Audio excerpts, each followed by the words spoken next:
Bienvenidos a Punto y Coma. Hoy, en el marco de la celebración del inicio de la independencia de México, queremos hablar de la mexicanidad. ¿Qué tanto llevamos en nuestras vidas el ser mexicano y cómo lo demostramos? Acompáñenos.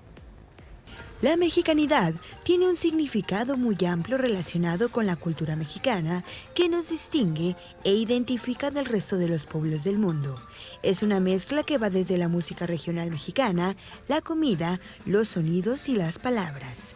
En este año 2019, Kantar se dio la tarea de realizar el estudio de mexicanidad, en el que halló que 7 de cada 10 mexicanos muestran el orgullo hacia su país comprando productos hechos aquí.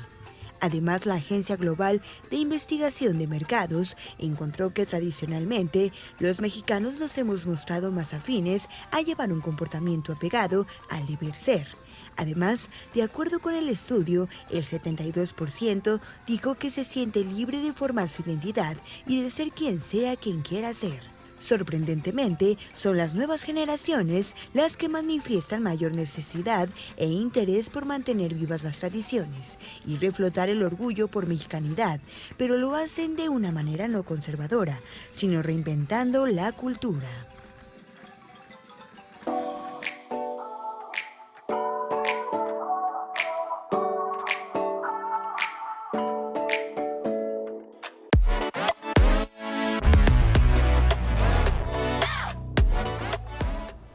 ¿Qué tal? Bienvenidos, buenos días y que tengan muy buen lunes todos. Yo soy Lorena Rivera.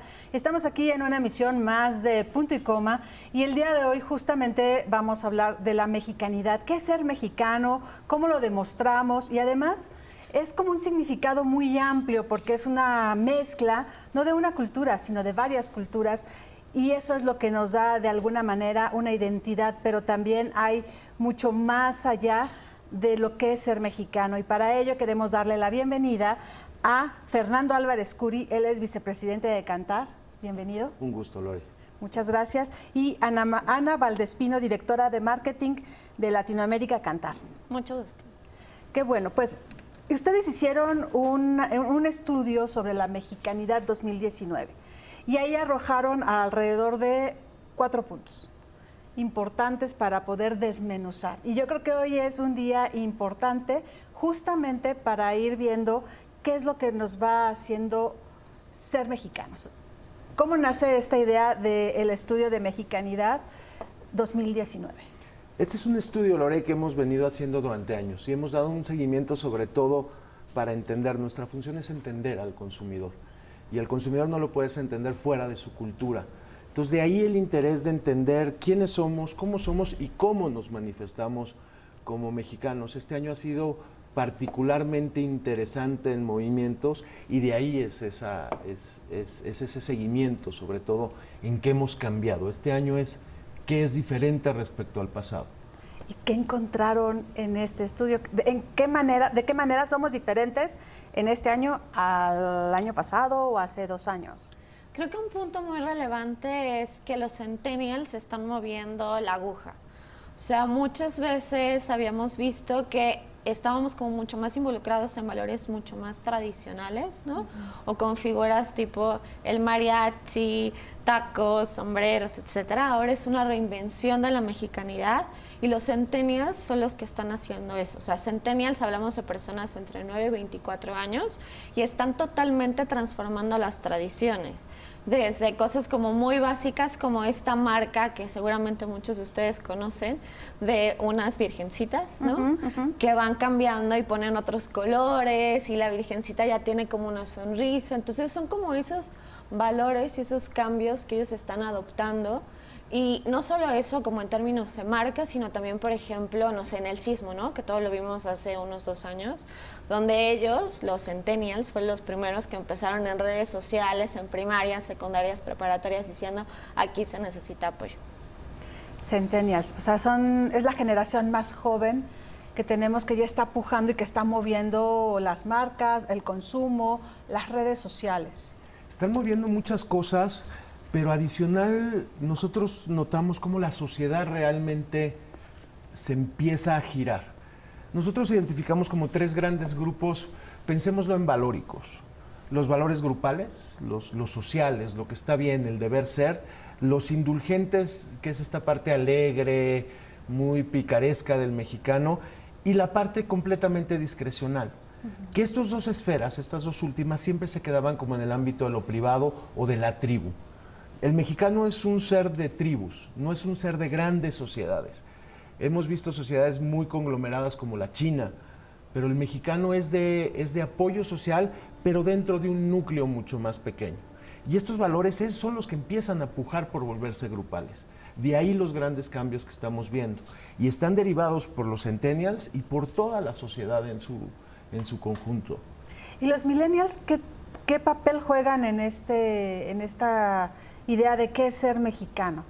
Los millennials están alineados realmente al discurso nacional, son mucho más tradicionales en esa parte que los centennials. Los centennials, como bien decía Ana, vienen a romper y exigen cada vez el de sí las tradiciones, pero no la tradición pura. Toma los elementos relevantes y tráelos a mi realidad actual. Eso es lo más interesante de esta generación. ¿Y cómo podemos combinar los baby boomers, la generación X, los millennials y los centennials en una cuestión de mexicanidad? ¿Qué es ser mexicano? ¿Qué nos define? Nuestras raíces. Porque finalmente la mexicanidad es una fusión de muchas culturas, ¿no? Tenemos la maya, tenemos diferentes regiones en el país que tienen también sus tradiciones y que eso va haciendo un crisol muy amplio, pero ¿cómo ponemos o cómo se fusiona cada una de estas generaciones? Porque todavía las tenemos, ¿no? Aunque los baby boomers van de salida y la generación X es la que está de alguna manera sosteniendo una parte, pero tienes a los millennials, ¿no? Claro. ¿Cómo le vamos haciendo? Yo creo que un punto que encontramos en el estudio es que la comida es un factor súper importante de amor. De hecho, hacíamos un análisis con unas herramientas que tenemos de social listening y veíamos que comida sería muy grande y abajito de la palabra comida venía amor. Entonces, muchas veces el compartir, como seguramente muchos de ustedes hicieron el día de ayer con su familia, es muy, muy, muy relevante. De hecho, 56%, de acuerdo a algunos estudios que nosotros hemos hecho, pasó las fiestas patrias con su familia y 9 de cada 10 mexicanos celebran. Entonces, es esta mexicanidad compartida. Y en esa mexicanidad compartida hay muchos platos típicos que también hemos analizado en un montón de estudios.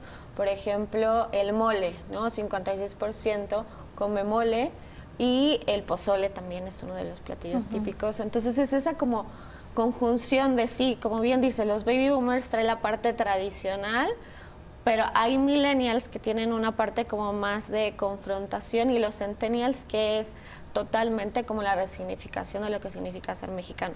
Pero hay un valor muy importante que es la comida a través obviamente de la familia y el amor que se manifiesta ahí. La tradición en la mesa, ¿no?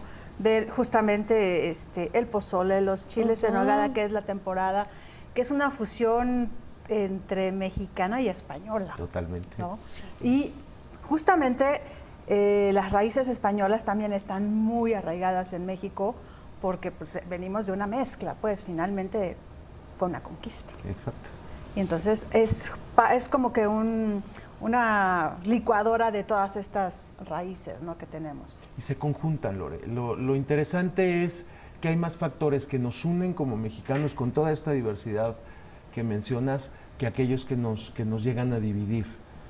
Es una puja de reajustes. Estamos en un momento donde la mexicanidad y el concepto mismo de nosotros empieza a modificarse y empieza a adaptarse a una realidad diferente. Llevábamos muchos años siendo exageradamente tradicionalistas. Tú ves la visión del héroe y la visión del héroe mexicano hoy es completamente diferente a la que veías incluso hace 10, 15 años. Vemos un shifting total en estas realidades, que es lo que nos hace enriquecedores y diversos. Claro. Y en este estudio ustedes tienen un elemento de estos 4, clima de confrontación. ¿A qué se refiere este punto, clima de confrontación? Lo que está sucediendo en México es que los valores tradicionales versus el ver qué es lo que está sucediendo en el otro, ¿no? Sabemos más del 60% de las personas en México que ya están pensando en las otras personas. ¿Y qué significa pensar en las otras personas? Es, por ejemplo, comunidades indígenas, pensar en comunidades afroamericanas, pensar en la comunidad LGBT. Anteriormente, para los baby boomers, pensar en esas cosas era tal vez algo totalmente fuera de lo ordinario, o si eran parte de algunas de esas comunidades, era lo que se llamaba la oveja negra de la familia, ¿no? Claro. Ahora ya hay un sentimiento de querer respetar al otro y también de expresar a ti mismo, ¿no? O sea, qué es lo que tú quieres, qué es lo que tienes que hacer, y de respetar esos valores y esas creencias que tú tienes como persona. Es súper interesante esta parte porque justamente aquí viene también el manejo de las redes sociales, pero vamos a una pausa y regresamos con más aquí en Punto y Coma.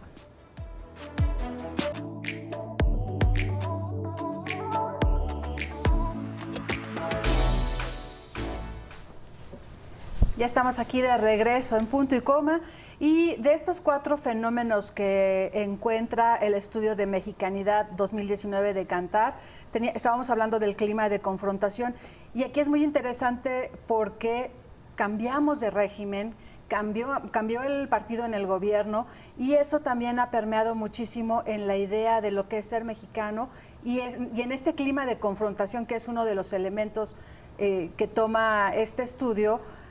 Comentábamos en el corte de cómo se ha ido transformando en la plática, en las redes sociales y en la confrontación justamente entre unos y otros, Fernando. Exacto. Nosotros hemos venido dando seguimiento desde hace algunos años con inteligencia artificial de la dinámica de las conversaciones. Veías esferas aisladas, a favor o en contra, pero cada uno manejaba su propio ámbito de conversación. Hoy lo que estamos viendo es que esos ámbitos se tejen, y entonces la gente empieza a confrontarse con las ideas, empieza a tener la voluntad de hacerla pública. Esto que hablábamos al inicio de estas 2 esferas que te mencionaba yo, de la indulgencia y la parte como muy personal, luchan por meterse al ámbito público, y hoy la gente se confronta en redes sociales. Ya no es si tu opinión es diferente a la mía y la respeto, es tu opinión es diferente a la mía y no me parece. Exacto. Entonces empiezas a ver un choque, y lo vemos en muchas cosas, en política, en medio ambiente, como tú mencionabas, pero también lo vemos en cosas tan banales como las celebridades. Claro. Entonces empezamos a ver una dinámica bien distinta de interacción social. Claro, porque ahora en las redes sociales es muy fácil engancharse, ¿no? Y como decía, si no estás conmigo, estás contra mí. Y eso es muy fuerte, porque en lugar de generar un ambiente armonioso, se genera una ruptura entre la gente. Claro, Ana. y justamente regresando como al tema de los millennials, que ya es como el 27% más o menos de la población. O sea, recordemos que ellos nacieron en Internet, o sea, siempre han tenido Internet, muy probablemente desde más o menos 11, 12 años ya están en redes sociales y están muy acostumbrados a expresar su opinión. De hecho, ayer estaba viendo con una sobrina, Gibi, es una influencer que tiene más de 10 millones de seguidores en YouTube, y empieza a confrontar una serie de cosas, desde, por ejemplo, ¿por qué los papás no tiran basura y la separan de orgánica e inorgánica? O un poco qué es lo que sucede en las escuelas, si tienen que hacer la tarea o no tienen que hacer la tarea. O sea, ese clima de confrontación que a veces en otras generaciones no se daba a través de, no sé, un periódico, una revista, medios de comunicación. Ahora ya las personas tienen el poder en sus manos, y los jóvenes y niños en sus celulares, ¿no? Entonces, claro, yo creo que es un cambio muy importante y está abonando mucho a que la gente exprese qué es lo que quiere decir, pero al mismo tiempo exprese lo que no está de acuerdo. Claro, y los centennials en la lucha contra el cuidado, más bien, que están luchando por cuidar el ambiente, los centennials están muy fuertes a raíz del año pasado con el movimiento de la niña sueca Greta Thunberg, que ella es una centennial. Y aparte de todo, pues ha movido a los chavitos de su edad un poco más pequeños, y también a los millennials que ya andan por ahí terminando la universidad y hasta ya trabajando, ¿no? Pero los ha podido como que unificar, y son los que se están escuchando sus voces para decir, bueno, ya basta, ahora ustedes tienen que hacer algo porque nos están heredando un mundo completamente devastado. Totalmente. Y es bien interesante justo este punto que mencionas. Esta niña sueca, curiosamente a las generaciones que más apela es a la más joven, pero a los X. Los millennials hoy tienen entre 28 y 40 años, son ya adultos. Estamos acostumbrados como a verlos como los jovencitos, pero no son ya los jovencitos, es la masa crítica social. Y curiosamente esta niña sueca, en los análisis que hemos hecho, influye mucho más a los X que a los millennials. Ok, eso es interesante. Y parte, además, y divide muy claramente entre lo que haces bien y lo que haces mal, que es un poco este tipo de posturas que estamos viendo en climas de polarización total. Lo vemos en el mundo y México no es la excepción. Claro. Y polariza a esta niña de esa misma manera. Claro, como también aquí en México hay jóvenes millennials que están metidos en el ámbito político y con el partido en el poder y empiezan a generar un ruido importante, ¿no? Y hace que en lugar de sentirse orgulloso de ser mexicano, dices, ¡ay! Me pones los cabellos de punta porque tus opiniones son demasiado extremas, ¿no? Exactamente. Hoy pareciera que ya no hay un punto medio. Hoy pareciera que o eres pro o eres contra. Y estas posiciones, al final, lo único que hacen es como erosionar este clima social, porque se contrapone muy claramente con lo que Ana comentaba. Hoy el yo sobre el grupo es más importante, eso es verdad, pero cada individuo tiene más conciencia del otro. Entonces empiezas a entrar en un mundo de contradicciones donde la fricción puede generar pues un fenómeno totalmente de aislacionismo otra vez, ¿no? Claro. Pues con esto nos quedamos porque el siguiente punto es orgullo del yo. Hacemos un corte y regresamos.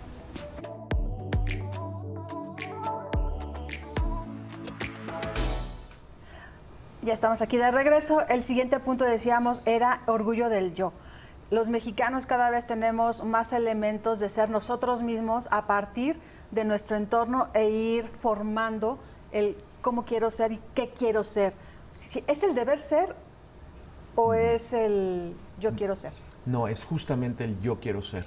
Es la ruptura con el deber ser. Estos valores grupales se respetan, se mantienen, quiero nuevos. Y yo soy independiente y yo soy individual a pesar de mi grupo. Esa es una de las características que este año se marca muy notoria frente a los otros. Hoy yo soy yo. Okay. Independientemente de si tú me quieres o no me quieres, o Ana me acepta o no me acepta, es mi realidad. Yo quiero ser, ¿qué quiero ser? Sí, y yo creo que es muy interesante porque estamos viendo una confrontación un poco entre los porcentajes de México y los porcentajes globales. Entonces, por ejemplo, cuando se les dice que si tienen la libertad de ser quien quieran ser, tenemos casi un 60% global y un 70% en México. Y no solo eso, sino que también ellos consideran el éxito relacionado con ser quien quieran ser. Y ahí igual vemos diferencias en los porcentajes, o sea, son más del 90% en México versus el 80% más o menos a nivel global. Entonces, tradicionalmente, pues tú eras exitoso si seguías lo que tu familia te estaba diciendo, si te casabas, tenías hijos y seguías como el patrón que todo el mundo te estaba marcando. Claro. Ahora te dices a ti mismo, yo soy libre de hacer lo que quiero ser y el éxito va relacionado con que yo sea fiel a mí mismo y a nadie más. Y ese es un deseo, justo lo que está diciendo Ana, es un deseo. Y en el deseo está la acción. Okay. O sea, independientemente, la gente dice, yo quiero expresarme, yo quiero ser, yo quiero tener esta identidad, y eso es lo que está empezando a pujar a niveles sociales amplios. De ahí las marchas de las mujeres, de ahí el respeto a las comunidades gay, el interés de las lenguas indígenas. Toda esta parte que tiene que ver con identidad surge a partir de ese deseo de autoexpresión y autoliberación incluso. El yo quiero ser. Y justamente es que reta el establishment, ¿no? Que puede ser desde el ámbito social y también obviamente en el propio ámbito familiar, ¿no? Como decías, en las familias, los papás y los abuelos, que son pues, los baby boomers, ellos traen esta idea de te debes de casar, debes de tener una carrera, debes de tener hijos. Y ahorita el yo quiero ser es, yo primero quiero ser universitario, terminar la carrera y luego titularme y luego trabajar y luego tener mi propio departamento, mi auto y entonces ya veo si le hago caso a mi mamá y a mi papá, ¿no? Exactamente, y creo que es muy importante lo que estás diciendo porque uno tiene que tener esa capacidad, uno, de respetarte a ti mismo, pero como bien lo decía Fer, también de respetar a otros. Y ese creo que es un poco la diferencia que estamos viendo. No somos una sociedad egoísta, no somos una sociedad que solamente piensa en ellos mismos, sino que somos una sociedad que está empezando a compartir. De hecho, más del 80% dice que apoya causas sociales.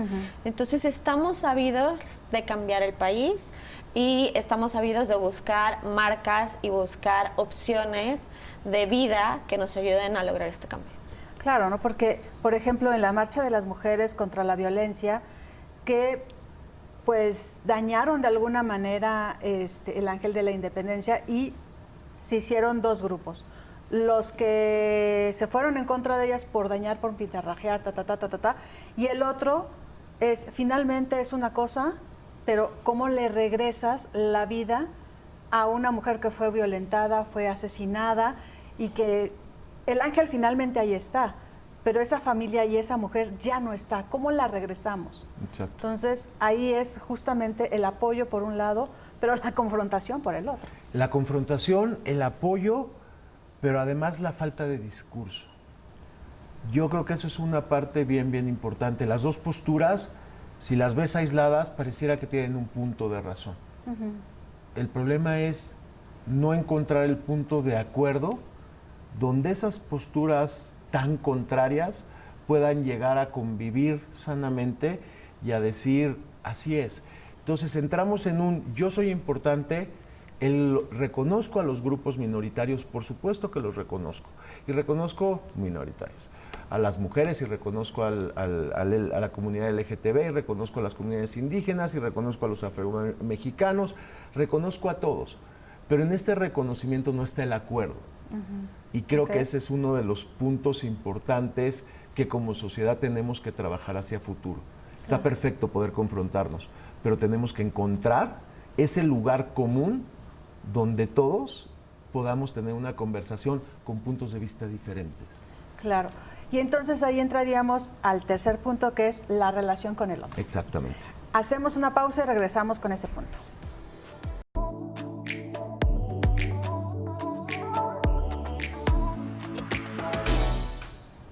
Y ya estamos aquí de regreso. Y este tercer punto que señalábamos, relación con el otro, los mexicanos desde nuestro yo, ¿cómo podemos relacionarnos con el otro, entenderlo, respetarlo y sobre todo reconocerlo?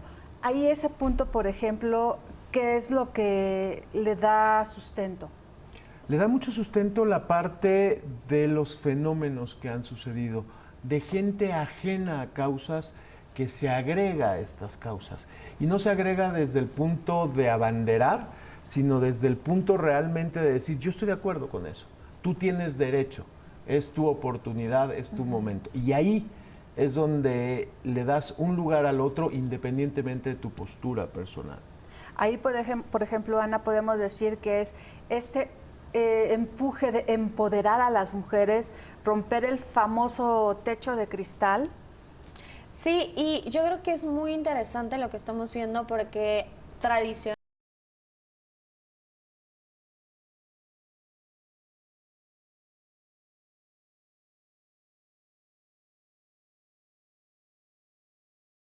por leer el otro o tengo que accionar algo por las causas que yo estoy creyendo. Entonces, específicamente de las mujeres, claro, o sea, vivimos en una cultura principalmente machista, entonces obviamente ya se está dando este cambio cultural y este cambio social y las mujeres quieren hacerlo. Podemos discutir la forma, pero sabemos que ellas quieren hablar y quieren hacer algo distinto, ¿no? Claro, y aquí lo interesante es que justamente las comunidades, por ejemplo, de hombres con liderazgo, con poder, están empujando para que las mujeres también estén llegando a estos puntos de liderazgo, de poder, y cada vez vemos más CEOs mujeres y también mexicanas, ¿no? En algunas transnacionales, ¿no? En muchas. Y yo creo que la postura correcta es esa. O sea, al final de cuentas no debería de ser una lucha de mujeres, no debería de ser una lucha de las comunidades indígenas. La sociedad debería normalizar esto. En el momento en el que estas cosas son normales, no hay señalamientos, no hay movimientos, porque lo normalizas y lo metes dentro del ámbito. Tú estás aquí, yo estoy aquí. ¿Qué nos hace diferentes? Nada. En este momento y en estas capacidades, nada. Claro. Entonces, a la medida en la que normalizas estos comportamientos, deberían de poderse aligerar. Lo hemos visto en otras sociedades, en muchas sociedades europeas, sobre todo las nórdicas, que fueron las primeras en normalizar todo este tipo de comportamientos. Hoy no es un tema, no hay discusión al respecto, es alguien más. Claro. De hecho, en estas culturas nórdicas, por ejemplo, aquí también ya un poquito empieza la licencia de paternidad, ¿no? Cuando nacen, en los nórdicos empezó, ahora ya la tenemos aquí en México y algunos papás hacen uso de esa licencia porque nació el bebé y se toman sus 5 días, me parece que son los que le da la ley, ¿no? Entonces, creo que es interesante esta relación entre los unos y los otros y vernos como uno mismo, ¿no? Exacto. Claro. Uno solo. Y el cuarto punto es la resignificación del héroe. Es hermoso. Ese Sí. es un punto interesante. ¿Y qué le da sustento a ese punto, Fernando? Cambios completamente. La figura del héroe tradicional, del Pedro Infante, del abnegado, el sufrido, el que hace todo como debe de ser, el que sigue las reglas de la sociedad, esa figura está obsoleta. Okay. El héroe patrio típico está obsoleto. Hidalgo. Hoy los héroes son gente como nosotros.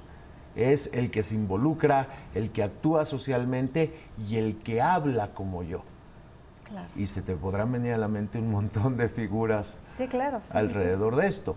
Una bien notoria y que comentábamos incluso Ana y yo hace unos días es Guillermo del Toro.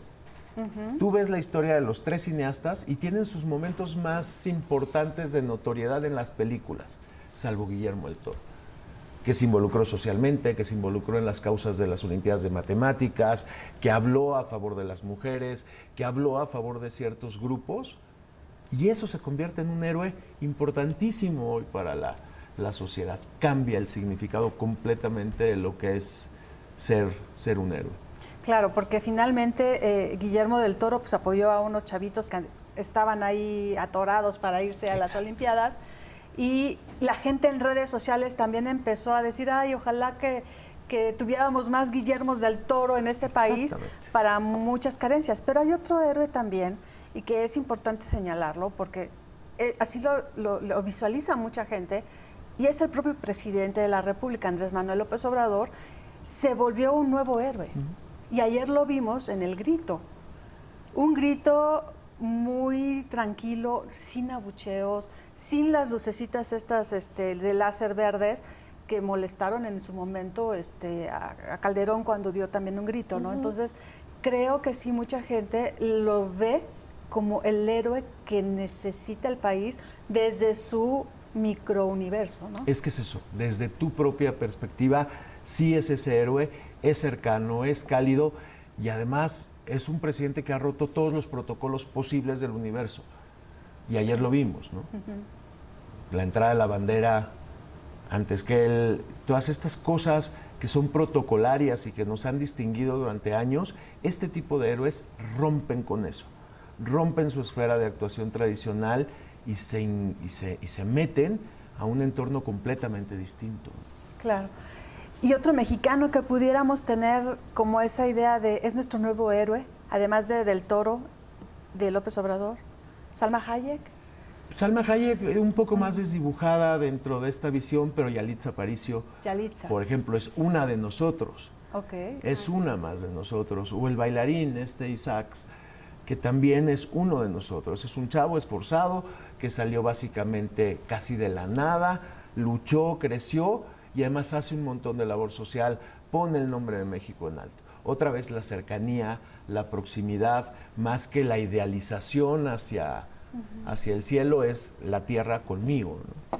Sí, porque, y a mí me da curiosidad porque Guillermo del Toro, pues está entre el cielo y el suelo, ¿no? Porque sus películas, Hollywood, y Salma, pues finalmente sí más es el cielo, Claro. no es tan terrenal. Exacto. Entonces, y Yalitza, es completamente terrenal. Completamente terrenal. Y yo creo que también hay otros héroes que analizábamos que van más relacionados al cambio social que quieren promover como país, ¿no? Veíamos a Anuar Layón, que es este diseñador mexicano de una chamarra muy famosa, ¿no? Que dice México es. Y que él lo que trata es resignificar, no sé si ustedes habrán visto la parte interior de la chamarra, pero es un emblema hacia la mexicanidad. Entonces dice, no importa dónde estés, somos mexicanos, somos buenos, somos orgullosos, somos trabajadores, estamos haciendo un cambio. Y si tú, ya seas extranjero de cualquier país o mexicano, usas esta chamarra, sabemos que estamos todos juntos, ¿no? Entonces es ese héroe y al mismo tiempo portar una chamarra o algo que te haga significar que tú también eres parte de este cambio social que todos necesitamos. Que se dio cuando se pusieron de moda las vestimentas con la marca de Blue Demon o del Santo, ¿no? Yo me pongo una camiseta que trae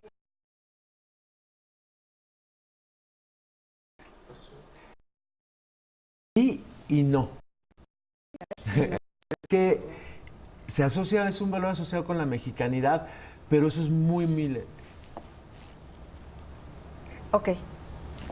Eso es muy millennial, es muy de lo kitsch, lo que rompe, lo transgresor, lo vintage. Ok. Hoy, este tipo de fenómenos, como el de la chamarra, como lo que hace este layón, en realidad lo que es una resignificación. Es un golpe en la mesa, es una visión, pareciera continua, pero es una ruptura en ese sentido. Y es justamente para sentirnos mexicanos, nuestra identidad, nuestras raíces. Y desde ti. Desde uno. Exactamente. Ya no desde un colectivo. Exacto, es desde ti, tu mexicanidad autoexpresada, impuesta. No es la banderita, no es el bigote, no es el sombrerote, es mi mexicanidad, la expreso diciendo México is the shit. Es súper interesante. Y vamos a una pausa, pero regresando, por ejemplo, las banderitas que decías, ya están hechas en China. ¿Eso nos hace ser mexicanos o no? Vamos a un corte. Ya estamos aquí de regreso en la recta final y platicábamos del orgullo nacional y todo lo que está hecho en México está bien hecho. Y las banderitas con las que celebramos el grito están ya hechas en China y muchas de las personas sienten como un rechazo a ese hecho de que ya no estén fabricadas aquí en el país. Ana lo mencionaba hace un minuto, el mexicano sigue prefiriendo comprar cosas hechas en su país, sigue incluso prefiriendo a las marcas mexicanas sobre otras, lo cual no implica que te voy a comprar como acomodé el lugar. Lo que implica es esfuérzate, háblame, acércate y yo tendré mejor disposición hacia ti. Claro. Eso es una parte que es bien importante del comportamiento, porque a veces asumimos que en nuestro nacionalismo vamos a comprar necesariamente todo lo de aquí y no funciona de esa manera. Claro. Los tequilas, por ejemplo, el mezcal, aunque hay transnacionales vinculadas con la parte mexicana, finalmente siguen siendo bebidas que mucha gente prefiere sobre un whisky o sobre un ron, ¿no? Por ejemplo. Sí, seguro. De hecho, nosotros hacemos un análisis de los hogares mexicanos, de los hogares, o sea, de todos los que compran bebidas alcohólicas, son 7 de cada 10 hogares. De esos, 4 de cada 10 compran tequila. Entonces, sí, casi la mayoría de las alacenas mexicanas habrá alguna botella de tequila. Son más o menos como 2.1 litros que se consumen al año por hogar. Entonces sigue siendo el rey, obviamente después va ron, whisky, está entrando vodka, ginebra, etcétera, pero tequila es lo que es más importante para nosotros como bebida alcohólica. Claro, porque es una bebida pues 100% mexicana, ¿no? Con denominación de origen, etcétera. Entonces, y hay otras empresas, por ejemplo, la de los muñequitos que hablábamos al principio de la Virgencita, o de los bebés estos cabezones, que es de una empresa mexicana, de la idea de una mexicana, y que las niñas están volteando mucho hacia esos juguetes en vez de los que vienen de la cultura estadounidense, ¿no? Sí, totalmente, pero hay que tener cuidado en las razones. Lo que hemos visto a lo largo de los años es que a veces nos dormimos mucho en nuestros laureles, que es algo que nos caracteriza, ¿no? Ok. Entonces, ahí es donde hay que tener cuidado y hay que entender bien por qué. No es simplemente por el origen, es una mezcla de elementos donde se resignifica incluso el origen del juguete y apoya a este empuje, ¿no? Lo que tú decías de las banderas, hoy vemos mucha gente que no soporta una bandera hecha en China mexicana y que a veces no las encuentra las locales o son más complicadas. Pero más allá del origen, tiene una cantidad de simbolismos atrás que no te lo permitas en ese caso. Pero en otro tipo de productos, si es Claro. chino, no importa. Entonces, el resignificado de lo que hay atrás implica muchas cosas para determinar si el origen es relevante o no. Claro. Además de las artesanías, que hay algunas que también ya no están Ya no hechas. son chinas también. Exactamente, ya no eso sí como que rompe un poco el orgullo, ¿no? De Por ver supuesto. esas artesanías que son confeccionadas por las manos de artesanos increíbles y de repente ves la etiquetita hecho en China. Y te quieres morir. Exacto.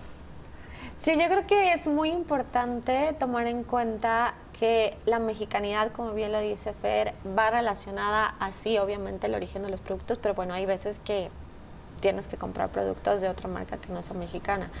Pero siempre los mexicanos van a estar mucho más abiertos a comprar estas marcas mexicanas, sobre todo cuando son relacionadas con algo del orgullo nacional, ¿no? Artesanías, banderitas, sombreros, etcétera. Esperas que sea hecho en México, ¿no? Ahí entra obviamente ya otro factor que es el precio, ¿no? O sea, sabemos que hay una situación económica complicada, entonces necesitamos tratar de a veces ahorrar, ¿no? En algunos hogares y por eso tal vez se vayan por algunas marcas que no sean de origen mexicano, pero es otro factor totalmente distinto a la resignificación. Claro, que tiene que ser como la necesidad, ¿no? Exacto, y lo ves, fíjate, vas a los mercados y ya muchos bordados oaxaqueños no son a mano y son chinos, pero escuchas las conversaciones y la gente, esto no está hecho a mano, esto es chino. En ese tipo de cosas es donde el significado atrás del origen pesa mucho más. Claro. Sí, porque uno quisiera que el huipil o la blusa pues sea justamente confeccionado con manos mexicanas y no con una mano de obra más barata. Exacto, Claro. porque es mío, es parte de mí. Entonces ahí ¿El orgullo nacional es algo que nos caracteriza? ¿Realmente lo sentimos o es una máscara? es real. Real, totalmente. Veíamos justamente en el estudio que el orgullo es lo que nos hace ser mexicanos y lo expresamos de distintas formas.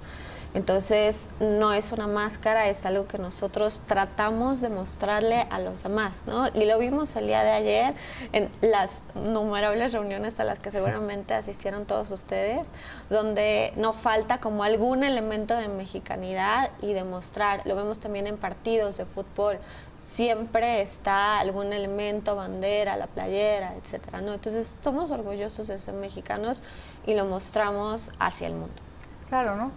La selección nacional, la selección, el tricolor, justamente los colores de la bandera, el verde, el blanco y el rojo, que cuando los portamos o vemos que nuestros atletas que están en estas justas representando al país, sentimos ese orgullo, ¿no? Aunque después traigan otras calificaciones, no los chavos que estuvieron en los Panamericanos y en los Parapanamericanos, que esos llenaron el orgullo, pero hasta arriba. Hasta arriba. Pero con la selección de fútbol, ¿el orgullo se cae? No se cae. En realidad, si te fijas, la gente no pierde la esperanza. Hay elementos, son como los símbolos, son esos símbolos que te ayudan a seguir. Y no importa si te caíste hoy, a ver si te levantas la siguiente, y a ver si das la siguiente, y a ver si vas un poquito más la Ok. siguiente, ¿no? Pues ha sido un gusto tenerlos aquí en el programa, Fernando y Ana. Muchísimas gracias por estar con nosotros después de celebrar las fiestas patrias ayer en la noche. Y justamente del otro lado del estudio está Martín Espinosa, quien nos va a acompañar a la celebración del desfile del 16 de septiembre. Los dejamos con Martín Espinosa y muchísimas gracias por su atención.